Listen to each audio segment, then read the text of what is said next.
All right, guys, we have got our season preview here for the 2024 Tennessee Titans. Over under 6.5 is their season win total this year.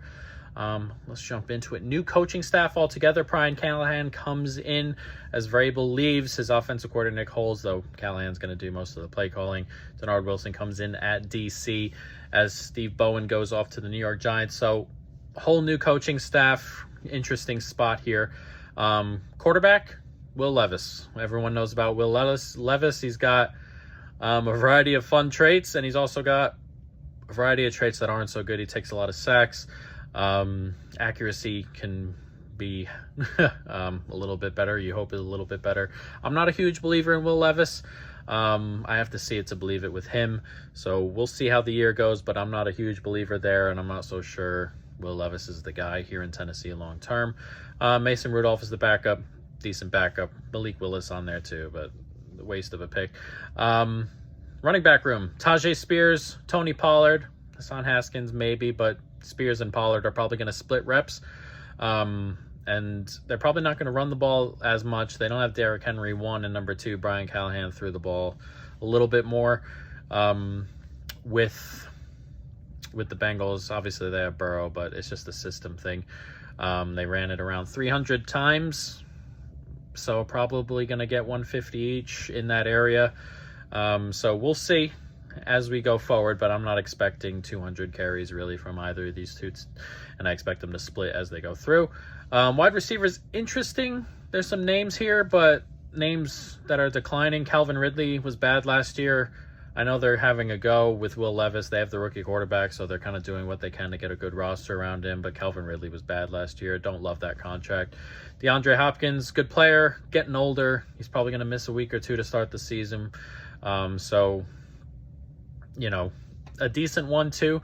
Tyler Boyd, pretty good. Treylon Burks, Kyle Phillips. I actually like Kyle Phillips, Westbrook Akine. So, a lot of their starters, the Burks, Phillips, Akine, D-Hop, all there from last year, but you add Calvin Ridley and Tyler Boyd. So, it's nice to add some depth and a little bit of talent, but the upgrade's not as large as it seems on paper, to me at least. Tight end, Chiggy Okonkwo. I always mess his name up. Good tight end. Josh Weil. So you have a decent tight end there. Decent tight end room. Nothing crazy, but, Okonkwo is a pretty good player. And it's, it's okay. It's probably above average, but nothing crazy. Offensive line. Another pretty big coup for Brian. He brings his dad in, Bill Callahan. He's probably the best offensive line coach in the league. And he comes into what was a really bad offensive line last year. And while it's probably going to be better, there's still a lot of question marks here. Left tackle, J.C. Latham, rookie, And then Skoronski, you want him to upgrade a little bit, or you want him to take a step forward, but still a question mark. Cushenberry is a good center. Good center. They bring him in from, I forgot where he came from. Minnesota, I think. But he's a good center. Probably the best player on the line in terms of just playing well week in and week out. Sadiq Charles or, Ray Duns or Petit Frere, that right-handed side of the line is kind of up in the air right now, and that's going to be the biggest issue there. So there are probably upgrades here. J.C. Latham, top 10 pick. Skoronski, you hope, takes a step. Center definitely gets an upgrade, but there's still problems on the right-hand side. So an upgrade on last year's really bad line, but still plenty to prove as we go forward. But the O-line coach is a good step in the direction there. And then, as we said, Brian Callahan comes in. He's going to call the plays. With Cincinnati, he was more likely to throw the ball. As we said, around 300 carries 2 years ago with the Bengals when Burrow was healthy. When Burrow wasn't healthy, it went up toward 400, as you can understand, as they had Browning at quarterback there. But, they're going to throw the ball a little bit more. They're going to let Will Levis sling it around, and you're going to have to find out what you have with Will Levis, and now's the time with the roster you're kind of putting together. So we'll see. But, yeah, offense, some upgrades here and there, but probably not upgrades I look at. They're probably not as good as you see on paper, and you go, oh, Calvin Ridley and D-Hop and Boyd, and, you look at the line and see some things. You bring Tony Pollard in. I don't think the upgrades are that significant, but they are upgrades for sure. Defensively, new D coordinator. D-line, pretty decent. Jeffrey Simmons is elite, very, very good. T'Vondre Sweat will be next to him, who's got loads of talent, big guy. So hopefully he can hit the ground running and really jump into it. Harold Landry, Arden Key on the outside. They're okay. Nothing spectacular. I think pass rush is going to be a bit of an issue. As I said, nothing spectacular, nothing awful. So it's decent, nothing crazy. Linebacker room is not good. Jack Gibbons, last year, pretty decent run stop, not great in coverage. Al-Shaair leaves. Kenneth Murray comes in as a gamble. This is not a linebacker room. I love the coverage at linebacker is really not good. Some decent run stop there, but coverage is not good in this room.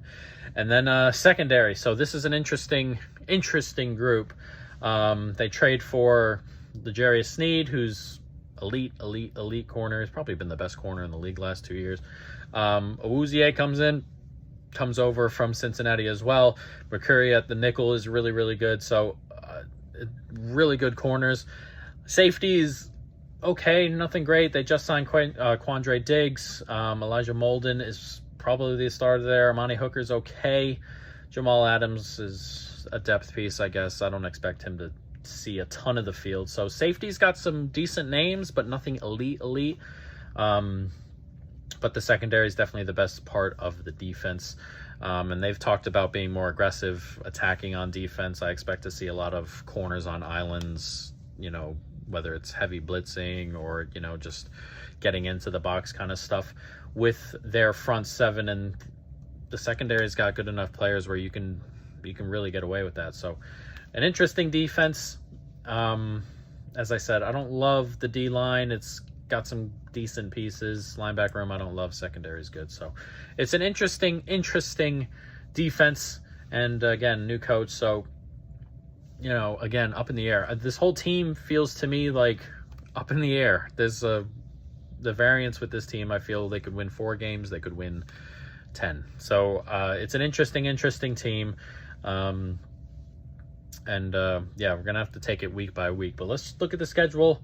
At Chicago, they're 4.5-point dogs there. I'm kind of surprised at that number. I might play Titans, depending on a variety of things there. That's just a lot of points for Chicago to start.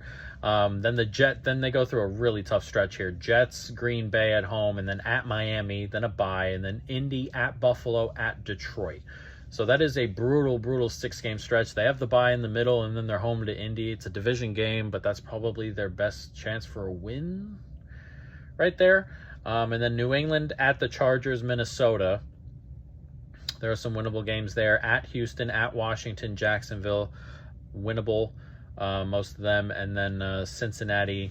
And then they end again with 3 division games. At Indianapolis, at Jacksonville, home to Houston. So, again, that 6-game stretch is brutal. If they go 2-4 in there, or, if they start the season 3-4 and then, going into New England at home, there's a chance they can push for playoffs here with the way the second half of the schedule kind of leans up. But there's also a chance, they lose at Chicago, they lose the next 3, Jets, Green Bay, at Miami, then they get the bye. They can go into the bye 0-4 and then beat Indy, at Buffalo, at Detroit. I mean, there's a chance they win 1 game in the first 7. You kind of want 3 if you're going to be a playoff push. So it's an interesting team. Our bet has not to do with, the team over under or anything like that, playoffs or anything, but we have Tony Pollard under 775.5 rushing yards at -155, a 75-cent bet. As I said, they're going to throw the ball a little bit more. They're going to try and see what they have in Will Levis.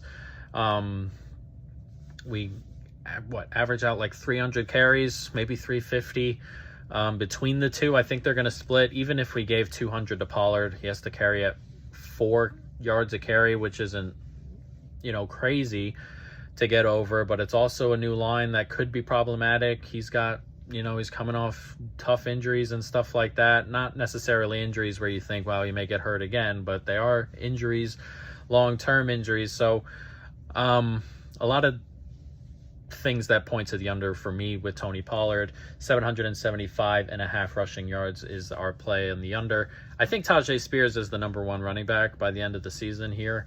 And I expect them to be splitting most at the beginning of the season. So even if they're splitting here at the beginning of the season and not winning games, and they start 1-7, surely they just let Tajay kind of, run and make sure he's getting the reps and stuff like that as they go into next year, because this is just his second year. And he was taking snaps away from, he had 100 rushing snaps last year anyway. I expect him to get closer to 150, 175 this year, and I expect them to both be around that number. But Tony Pollard has a lot of things pointing down, in my opinion, and we could like the under on his rushing yards. And that is our Titans 2024 NFL preview.